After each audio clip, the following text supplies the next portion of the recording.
দীর্ঘ ছুটিতে যাচ্ছে সরকারি বেসরকারি সহ সকল পর্যায়ের শিক্ষা প্রতিষ্ঠানগুলো।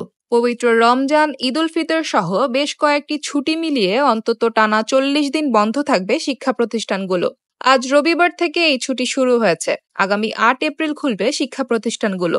শিক্ষাপঞ্জি বিশ্লেষণ করে দেখা গেছে, পবিত্র রমজান মাস, শুভ দোলযাত্রা, স্বাধীনতা দিবস, জুমাতুল বিদা, শবে কদর ও ঈদ উল ফিতরের ছুটি শুরু হয়েছে 2 মার্চ থেকে। এই ছুটি শেষ হবে 8 এপ্রিল। পবিত্র রমজান শুরু হয়েছে 2 মার্চ। 28 ফেব্রুয়ারি ও 1 মার্চ শুক্র ও শনিবারের ছুটি থাকায় শিক্ষা প্রতিষ্ঠানগুলোর সর্বশেষ ক্লাস হয়েছে 27 ফেব্রুয়ারি। সে হিসেবে টানা 40 দিন বন্ধ থাকবে শিক্ষা প্রতিষ্ঠান। এছাড়া 10 এপ্রিল শুরু হচ্ছে এসএসসি ও সমমানের পরীক্ষা। যেসব প্রতিষ্ঠানে এ পরীক্ষার কেন্দ্র রয়েছে সেগুলোর ছুটি আরো লম্বা হবে।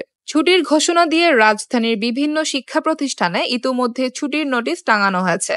শিক্ষা প্রতিষ্ঠানের প্রধানরা জানিয়েছেন, চলতি বছরের রমজান, ঈদ উল ফিতরের ছুটির সঙ্গে এসএসসি পরীক্ষার ছুটি মিলে যাওয়ায় লম্বা ছুটিতে যাচ্ছে শিক্ষা প্রতিষ্ঠানগুলো। তবে মাধ্যমিক ও উচ্চশিক্ষা অধিদপ্তর থেকে শিক্ষা প্রতিষ্ঠানগুলোকে পরীক্ষার ফাঁকে ফাঁকে ক্লাস নেওয়ার তাগিদ দেওয়া হয়েছে।